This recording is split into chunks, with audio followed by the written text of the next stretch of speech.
This week in Academy football, it's the Commanders Classic played on a big stage. The game absolutely delivered for Army. It was a hard-fought game. Both teams just gutted it out, and fortunately we made one more play when it counted there at the end. But for Air Force, a disappointing outcome. Great effort, because it was by everybody involved. Obviously, we wanted a different final score. The first ever Commanders Classic ended in an overtime contest and helped decide the fate of the Commander-in-Chief's trophy, celebrating its 50th anniversary. It's very surreal. Never in my life would I thought I'd pick up a fumble and score a game-winning touchdown. For Navy, they leave South Bend empty-handed, and worse, they leave town with an injured quarterback. When you play a team like this, played them many times, you can't make mistakes, you gotta be perfect. For Coast Guard, 2 fumbles near the goal line proved fatal. We fumbled the ball, so you can say it's one of those things that happen, but it just seems like lately in those situations it's happened too often. And for Merchant Marine, coming off a bye week, the Mariners should be rested and ready for the Secretary's Cup this weekend, and we'll have a preview. That's all ahead on this week's edition of Behind the Lines, the Academy Football Report.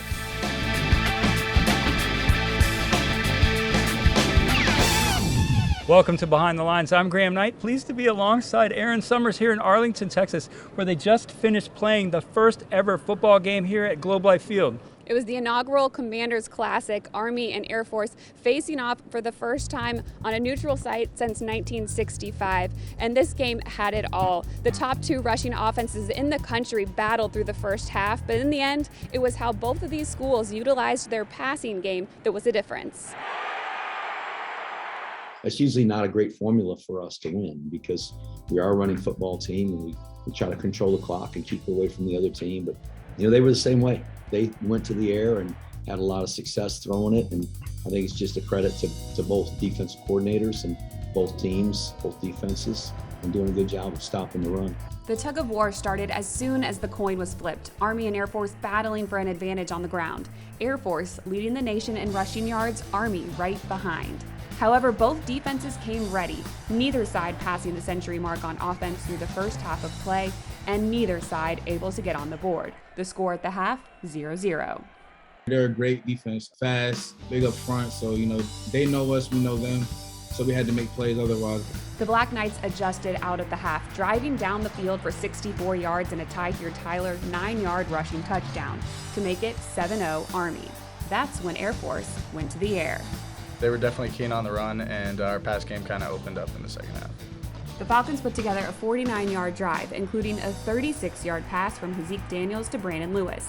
But the drive stalled, and Air Force had to settle for a Matthew DePore field goal to make it 7-3 Army with 6 to go in the third.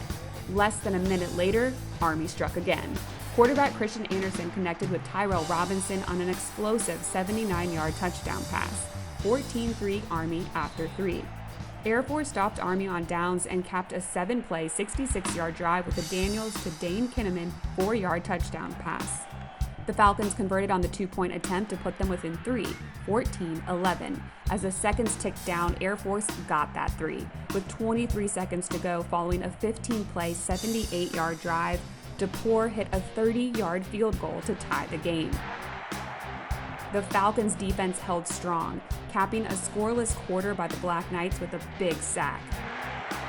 The Air Force Army game headed to overtime for the first time ever. Golly, you keep battling.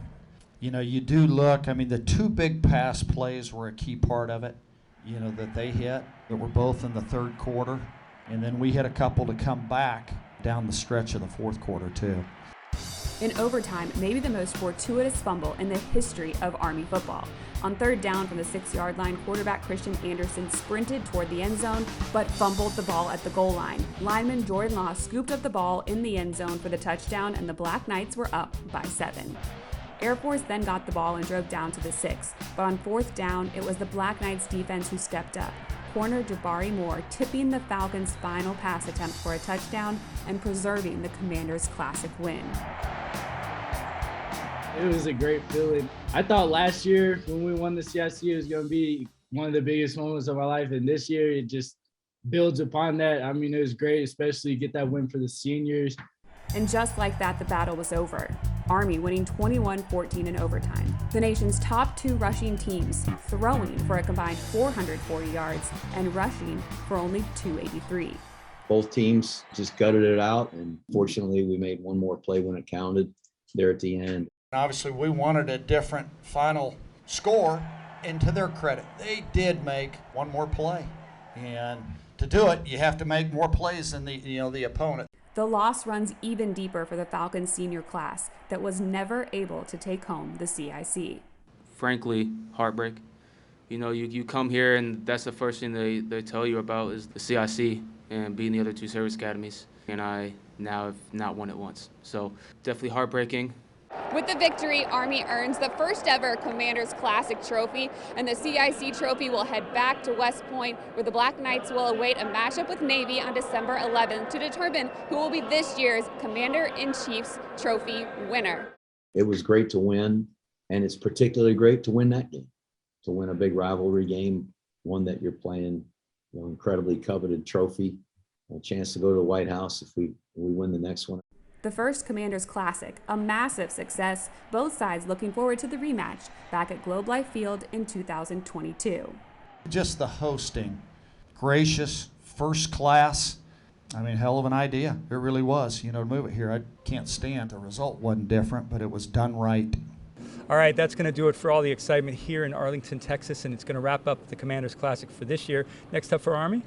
The Black Knights have a matchup against 1-8 Bucknell. That game will be back home at Michie Stadium. Yeah, and Air Force travels to Fort Collins, Colorado, where they'll face the CSU Rams. Promises to be an exciting game. But now it's time we find out what's happening with the Midshipmen. Diane, back to you in the studio.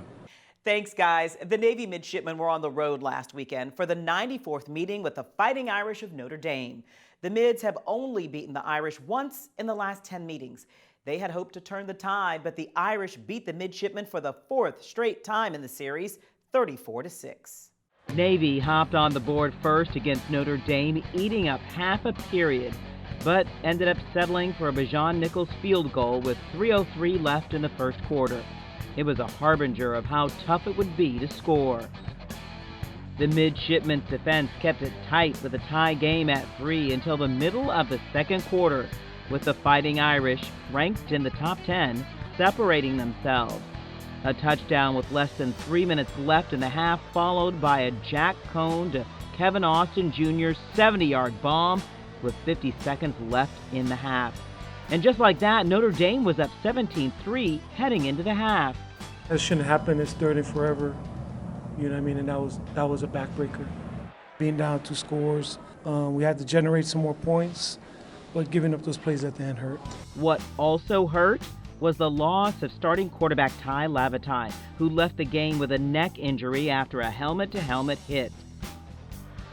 Navy had the ball to start the second half and showed promise with a 14-play, 71-yard, 9-minute, 44-second drive to the red zone, led by Xavier Arline, but again only came away with 3 points. There were questions as to why head coach Ken Niumatalolo didn't go for 7. We're going to eat so much clock. We have to finish with touchdowns. So, we never, go into practice say, we're going to get this field goal. We're always going for touchdowns. We just got to, find the film where we're shooting ourselves in the foot and do a better job executing it. Navy's offense could never catch up to the best the defense had to offer. The 2 field goals were all the points Navy could muster against a top 10 team, flexing its muscles. Notre Dame scored 3 times in the second half. Coach Niumatalolo saying the Navy D was just getting worn down. We have to play better, and when you play a team like this, play them many times, you can't make mistakes, you got to be perfect, just because of disparity, in size and things like that. But we didn't play well enough and we didn't coach well enough for today. Just a couple of missed assignments, and those ended up, we have a small margin of error, and you can't let those things happen. So we've played, 4 top 25 teams, 2 top 10 teams, so, it's nothing new, but you can't shoot yourself in the foot against any team, but especially teams like this. And while the game ended with an L for Navy, the respect between the 2 teams was evident on the field. But, at the end, it's just 2 schools that, with a great history amongst themselves between the 2, and at the end, that's exhibited by the camaraderie at the end. The Navy-Notre Dame rivalry is among the longest in college football. It actually dates back to 1927, and the streak of consecutive games played was interrupted only last year because of the pandemic. Navy has a bye this week, more time to stew about the loss, before returning to Annapolis for their final home game, a conference matchup with East Carolina. When Behind the Lines continues, we'll hear from some legends of the gridiron in Texas this week, how playing at the service academies shaped them on the field and in life as the Academy Football Report rolls on.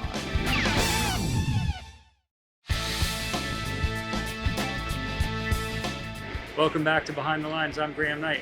Also on the field here at the Commanders Classic were 5 legends from Academy football who were honored at this game. Among them, retired Brigadier General Pete Dawkins, the 1958 Heisman Trophy winner who helped lead the cadets to an 8-0-1 record in the final season of Red Blake's storied career. Also honored, tight end Gary Steele, who in the late 60s was the first African-American player to letter in football at Army. Because of my background and the way that I was raised in the military, the thought of me being the first African-American didn't enter my mind. I knew that it was happening, but it didn't stay with me because there was a guy who was in front of me playing my position and I had to beat him. So being the first African American, I knew it, but it didn't make a lot of difference to me. It was more about the team. Steele was actually a 2-sport star in both football and track and went on to a 20-plus year career in the Army. 2 Air Force defensive standouts were also recognized. Scott Spike Thomas was a defensive back and kick returner for the Falcons in the early 80s, as well as a 4-year letterman on the basketball team. He later flew missions in Desert Storm. And Chad Hennings is considered the most decorated Air Force Falcon. A defensive lineman in the mid-80s, Hennings won the Outland Trophy as an outstanding college lineman in 1987, went on to be an A-10 pilot, and then spent 9 seasons with the Dallas Cowboys, winning 3 Super Bowl rings, 2 careers with the Nexus. It was very similar being in a fighter squadron with a group of your wingmen when you're flying either training missions or combat missions. It was very comparable to that of playing side by side with your defensive tackles in the defense and offense, preparing for a game, whether it was regular season, playoff, or Super Bowl. I mean, the preparation, the mindset, the physical preparation was actually very comparable. From the coaching ranks, Jim Young is among the winningest coaches in Black Knight history, winning 51 games between 1983 and 1990, including 5 wins over Navy and 3 of Army's 9 CIC trophies.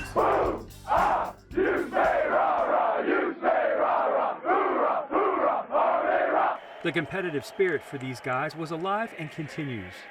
Way back 53 years ago was when I last played Navy. We wanted to kick their butts. It doesn't matter what any team's record is prior to, you're going to have to take your game to a whole new level because there's pride and there's bragging rights, and we got all of us alumni that are pulling for our individual schools. You know, every year, once we get into late October, early November, you know, I'm getting pumped. I'm getting ready. And where I live, there are a lot of Air Force and Navy retirees, and you know, we see each other, we look at each other, and we both announce, beat whoever. But there are 2 significant takeaways you get when you talk to these gridiron greats. 1, legacy. That I was a good teammate. Pretty simple, I was a good teammate. I did what I had to do to help our team on to victory. And that's the same thing, whether that was in a fighter squadron too, I was a good wingman. I did what I took to accomplish the mission. And the second, camaraderie. We're really drawn together. We were friends then, brothers then, and we're brothers even today. Brotherhood. It's a word we hear often from these Academy gridiron veterans. When we come back, we'll turn our attention to the Secretary's Cup, another rivalry between the Merchant Marine and Coast Guard. It's coming up. It's next on the docket. Stick with us. Behind the Line. We'll be right back after this. Welcome back. And now to Coast Guard. The Bears ended their road season with yet another loss, their 6th in a row, this time at the hands of WPI, 38-6. The Engineers featured a potent offense, tallying 457 yards and dominating the time of possession by more than 2-1. Coast Guard also fumbled twice near the WPI goal line. Fumble the football! Picked up caught by the Engineers in the end zone. Freshman Joe Armentrout started under center for the Bears, throwing for 140 yards, 1 touchdown, and an interception. The loss drops the Bears to 2-7 on the year with their final home game in the annual Secretary's Cup matchup against rival Merchant Marine. The Mariners are 7-1 on the season and coming off a bye week. They'll be fresh legs, the whole 9 yards. Just watching them on tape, they're obviously very good, very talented team. That quarterback, he's probably as talented, if not the most talented kid that we'll face all year at that position. So they do what they do, and they do it very well. So we're going to have our hands full. In fact, Ian Blankenship has been a star for the Mariners this season. The senior quarterback has been named Conference Player of the Week 3 times this season and accounted for 25 touchdowns, either rushing or passing. Merchant Marine is averaging 46 points a game this season, its only loss coming to a Springfield team that beat Coast Guard 60-0. It will be the second Secretary's Cup game for Bears head coach C.C. Grant. In the only D3 football game of 2020, Merchant Marine beat Coast Guard 24-14. That's right, the pandemic canceled the season for all of D3 last year, except that one game. Vicki Fulkerson has been covering Coast Guard football and the Secretary's Cup for nearly 30 years. It was so crisp and well played. I was so impressed. Like they went from 0 to 60, because they were just like practicing. Some of the seniors weren't even coming to practice, and then all of a sudden they went out and played, and it was real competitive. The rivalry game, usually played around Veterans Day, features some of the same traditions of their Division I brethren at West Point and Annapolis. Coast Guard and Merchant Marine have the same kind. It's not the same kind of march on, but they still do all the pageantry. Have the Corps of Cadets all march on, and it does get, and then it's Veterans Day, and when it's at New London, I don't know if you've ever been there, but the Thames River is in the background. There's a sub base, and there's boats out on the river, and it's just it just gives you a chill. It's such a I'm sure when you cover Army Navy, it's such a privilege. Overall, the Mariners lead the Secretary's Cup series 27-13, with Coast Guard's last win coming in 2018. So this is my 29th year covering the Coast Guard. So I think when I first started covering the team, I didn't realize, what it meant. And then in 1996, Coast Guard went down to Kings Point and won the game. And it got Coast Guard into its first NCAA tournament ever. And Bill Schmitz was the coach, and he cried after. And I was like, whoa. And Kings Point, it was my first time going down there for the game. And they had they had bumper stickers that say beat Coast Guard. And they're like, oh my God, you guys, you've got a bumper sticker. And just seeing the reaction when they won, and it got them into the tournament. And it was the final game of the season for a long time, and then they moved it to the beginning of the season, certain conference obligations, but now they're in the same conference again, so it's back at the end. And then it's always around Veterans Day, and ESPN has been televising it as part of their Veterans Day coverage. Even though the Bears are having a down season, it's still a rivalry week. Coast Guard went to play at Springfield and lost 60-0 against the triple option. So now here they go against Merchant Marine, who runs the triple option. So the defense is going to have to do a lot better job than they did against Springfield. They're going to have to just really step up. I'm sure they learned a lot from that game. If it was, say, guys' first game ever playing against the triple option or whatever, but I'm sure they learned a lot, and I'm sure they've watched a million Merchant Marine games on film. And then just because it's such a rivalry, you don't know what the score is going to be. Coast Guard won 10-8 one year. They didn't have as good a team as Merchant Marine, and Pat Bennett returned the opening kickoff for 80-something yards, and they won 10-8. So that upset was in 2010, by the way. Being part of the rivalry as a longtime assistant, Coach Grant knows he doesn't have to do much to get his squad motivated for the final game of the year. You don't have to say too much to get the kids amped up for the game. We'll be excited for it. I'm sure Merchant Marines, they're going to be excited to be here. It's going to be a beautiful weekend, so we're looking forward to it. The Bears will sport their commemorative uniforms honoring the Station 17 all-black life-saving crew dating back to the late 1800s. Stationed off the Atlantic coast, they helped save lives of shipwrecked mariners and passengers. Before the Coast Guard was the Coast Guard, it was like the life-saving service, and they had a life-saving station at Pea Island, which is like in the Outer Banks in North Carolina, and it was the first all-black life-saving station, and the commanding officer was a man named Richard Etheridge, and he was the first black commanding officer. And but he was appointed, I looked it up, he was appointed in 1880. So they have uniforms this year that are paying homage to the Pea Island life-saving station, which was station number 17. So they have it like on the helmets. And we'll have some final thoughts on Veterans Day when Behind the Lines returns.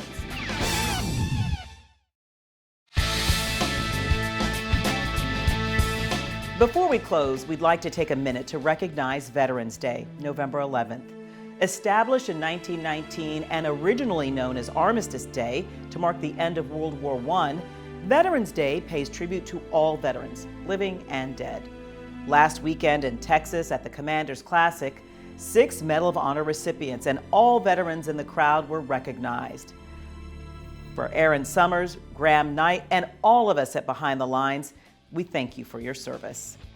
Be sure to follow us on Twitter, Instagram, and YouTube, and we'll see you again next week on Behind the Lines, the Academy Football Report.